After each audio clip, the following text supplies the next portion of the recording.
One of the common topics that I found coming up late last year on like coaching calls and consulting and training calls was mix translation for Dolby Atmos. And how do you make sure your mix is going to translate? And that's a tricky thing with Dolby Atmos because since it's an object-based format, there really isn't any kind of default speaker format. I know we throw around things like 714 and things like that, but those aren't Dolby Atmos. Those are just ways of presenting Dolby Atmos. So I want to show you some stuff that I do basically with monitoring to help with this. And this is actually something I kind of changed up a little bit late last year. So I figured I'd just walk you through this.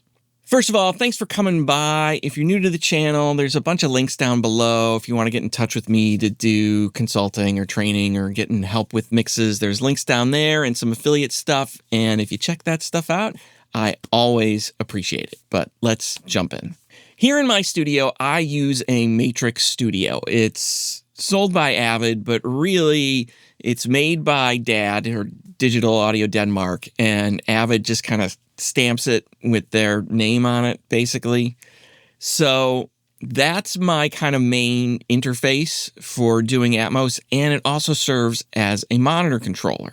One of the things you can get for DAD's products is something they call the MOM, which is basically a monitor controller. And if you've looked into this and done any research, you know that it is really expensive. At least in my mind, it is. Last I checked, I think it was around $1,000, somewhere between $1,000 and $1,200, and it just connects over Ethernet. It's just a bunch of buttons and a dial on it. And I just think that's really expensive for a remote control. So I don't use that. What I use instead is something from SoundFlow that Andrew Sheps wrote, which is called the MOMDeck. And basically, it's just an app that runs in SoundFlow, and I have a dedicated Stream Deck here for it. To make this easier, though, I just pulled the deck up and I've got it right on my display so that you guys can see what it looks like. So right now, I don't have DADMan running. DADMan is the software that goes with all of the DAD products. This is kind of what the MOMDeck sort of looks like. I've rearranged some things, I think, a little bit, but basically, these are the buttons that are available. You've got, buttons for speakers, and there's buttons for sources. There's a ref button for like a reference level. Cut, which will mute the speakers. Dim will turn them down however much you want to set it for. Then there is like an external button that you can have and a talkback button. And then there is a way to change layers. One of the things that the MOMDeck has, it actually has buttons for nudging the volume up and down since there's no dial. You can get a Stream Deck with a knob on it and use that in place, but I just use these buttons and they work fine for me. And then there is a way to change layers because there are actually 4 layers available for the MOM within DADMan, and you can customize all of those however you want. So let me boot up DADMan, and let's take a look at this. So once DADMan's running, you can see that this looks a little bit different. And this is another reason why I love the Sheps MOMDeck over the kind of main hardware controller that they've got. I can label this. And so as I change up the configuration of this, I can change the label so that I actually see what all the buttons are, and I don't have to remember what they are. So the way I've got this set, right now I'm on layer 1, and that's kind of my main layer. And I've got my speakers across the top, just like in the sort of default layout, and then my sources are on the bottom. I have 3 sets of kind of monitors in here that I use. There's my mains, which are the focals that you can kind of see in here. That's my 714 setup that I use for Atmos. Then I have a set of Micro Monitor Pros from IK Multimedia. I love those. Those are off on the side. And then I actually have a way to route out Dante, and I can plug that into my laptop and listen through my laptop speakers if I want. Probably could talk more about those, but we'll keep going. For sources, normally my big ones are the 714 for Atmos. Then I have a 2.0 that I use for stereo. I use that for 2.0 re-renders or 2.0 direct, stereo direct, whatever you want to call it. I have that. I put in quotes 15 and 16 so that I can remember which outputs it is on my device. And then I have Dante Virtual Sound Card. I use that basically for any of the kind of internal Mac playback stuff, whether it's, watching a video. If I want to listen to Atmos on Apple Music, that's there. So those are the main things. Moving down to this bottom level, I have a button for the 5.1 re-render because I think that's really important. Talk about that in a minute. And then I have a button that will switch to basically a reference mix. Could be a rough mix from the client that I'm checking. It could be something commercially available that I want to check. I just have that on another button there. I can pop between that and any of these other sources. So that's a source there. Now, my second layer in here, this is more for headphones. Right now, I've got my headphones muted because if I'm not listening to them, I mute them. I still have speaker controls here up top for like the sources that are routing to my speakers. But then down below, any place that says HP, that means it's changing the headphones for me. So it's like I have a monitor controller just for my speakers, and then I have a separate monitor controller just for headphones so that I can listen to whatever I want on headphones. I don't spend a ton of time on this layer because I don't like working in headphones. I think I've said it quite a bit. It's a necessary evil to me when it comes to Atmos. I have to check stuff in headphones. Maybe someday I won't, and that will be a beautiful thing. As far as I'm concerned, I know some of you guys probably don't share my feelings about headphones, and I have headphones I really like, but I just don't like working in headphones. Now, I want to show you this new layer I set up, which is layer 3, and this was something that I started using a bunch late last year to help with translation. One of the places that this really came in handy for me was late last year. I was working on a project that was going to ABC and Hulu. The main deliverable they were looking for me was a 5.1 mix. I do everything in Atmos, though. So checking that 5.1 version was really important for me in that case, and I really spent most of that project just working in 5.1. So let me show you this new layer I've got. So this is layer 3, and this is kind of my Atmos only layer. So looking across the top, I've got my Atmos 714, just the sort of normal full Atmos that I can do in my room currently. Then I have a source that puts 5.1 and it puts the surrounds in the rears. That's something that gets debated, whether you want your surrounds in the sides or whether you want them in the rears.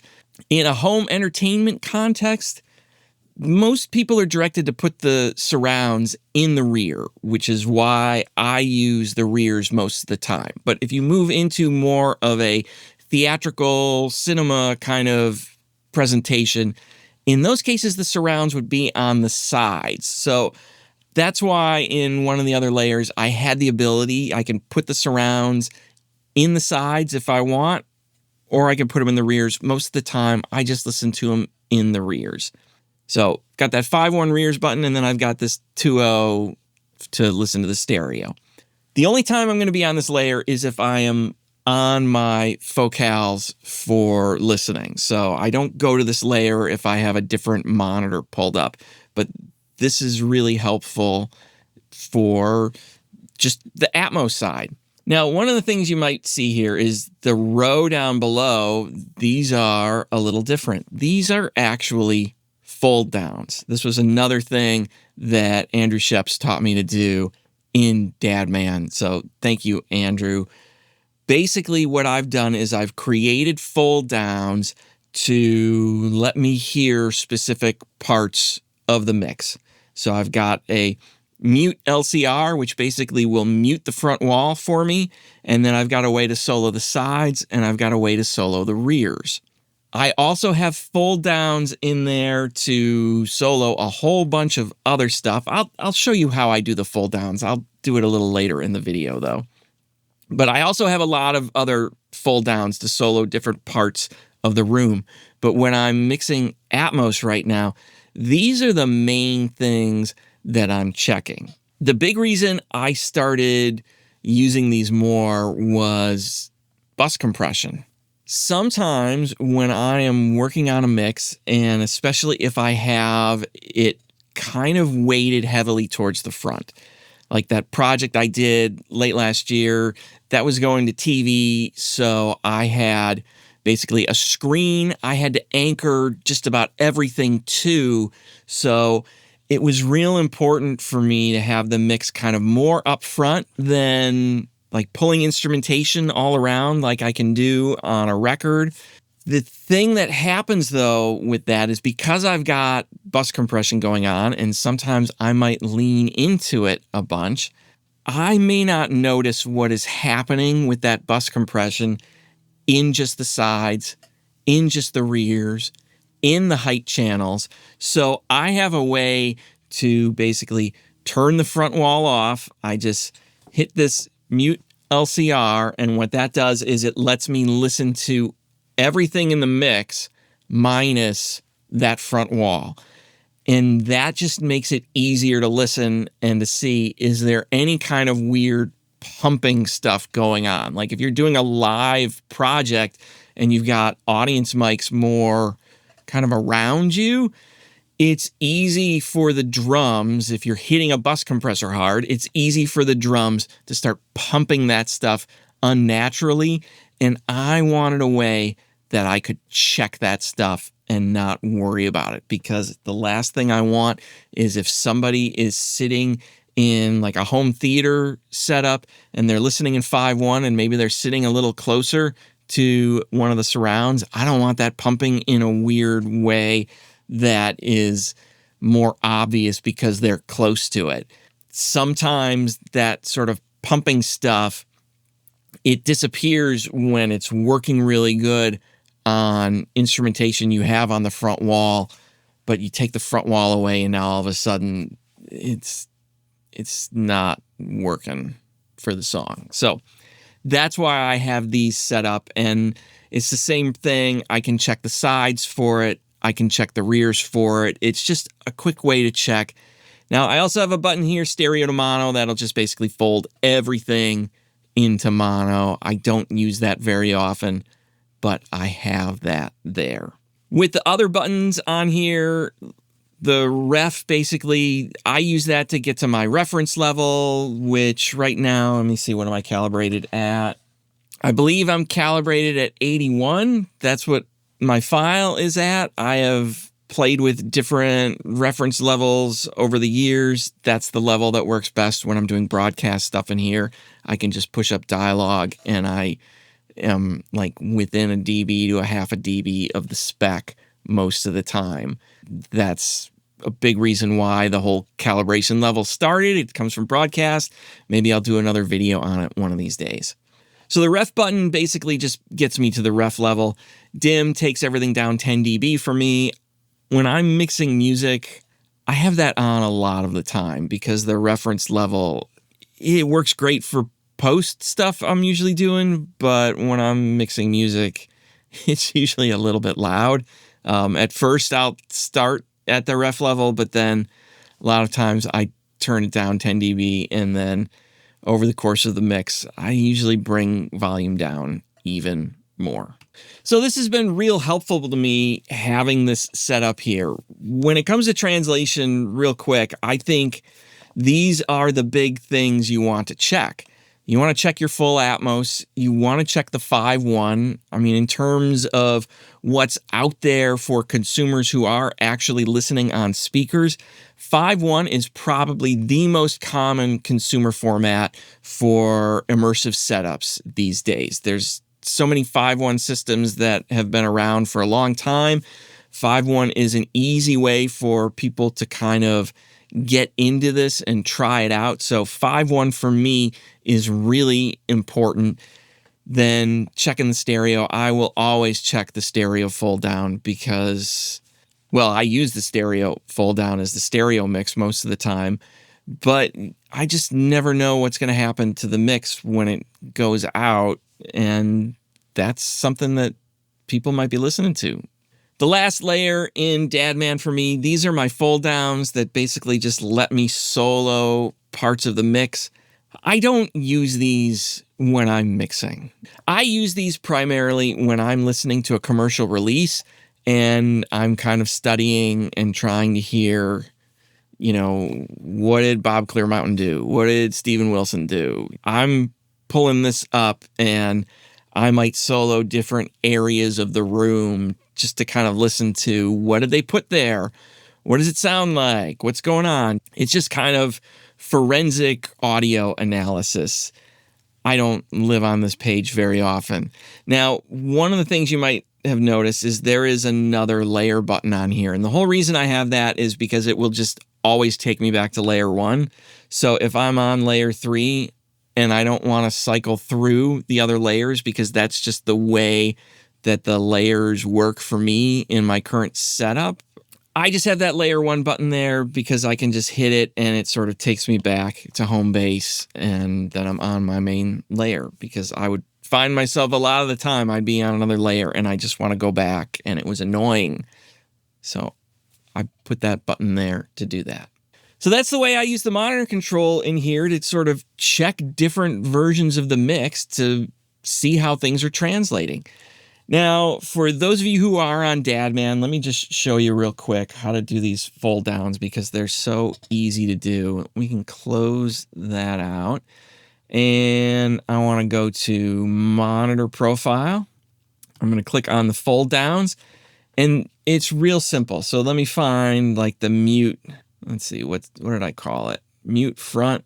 So it's real simple. You can create a format. Basically, you want to set the input to 714 or whatever your speakers are. If you're on a 916, set the input to 916 and then set the output to 916. In my case, I'm only 714, so I set the input at 714 and the output at 714. And then all you have to do is go in and for the stuff that you want to hear, just put it at 0. So the left side routes to the left side on the output, put that at 0. Since in this particular setup, I'm muting my front wall, I don't have any values in the left, center, and right. So if we go to like the solo, the tops, for example, if I scroll over, now you can see all the tops. They're the only ones that have a value in there. Solo the center, that's the only one that has a value. So real easy to set up. If you want to do any kind of fold down in here, you can set these up. Like I've got a 714 to stereo fold down, so you can kind of see the values in there. I don't remember why I turned them all down 3 dB. It was probably to balance with something else, but really the main thing is that center, the way the center works folding down. So these show up in here, like there's a big row of them here, but the main ones I use, you know, it's mute the front, solo the sides, or solo the rears. That's the primary stuff I'm checking in here when I'm actually mixing, and even when I check them, they're just checks. I don't live in those. Just a little bit of insight on how I've been doing some monitoring when I'm working on immersive audio stuff, Dolby Atmos 5.1, whatever it happens to be. I hope you found this helpful. If you've got questions about monitoring or Dolby Atmos, please feel free to leave a comment below. You can also reach out to me if you want to get help with your mixes. That link is down below. But thanks for watching. I'll talk to you soon.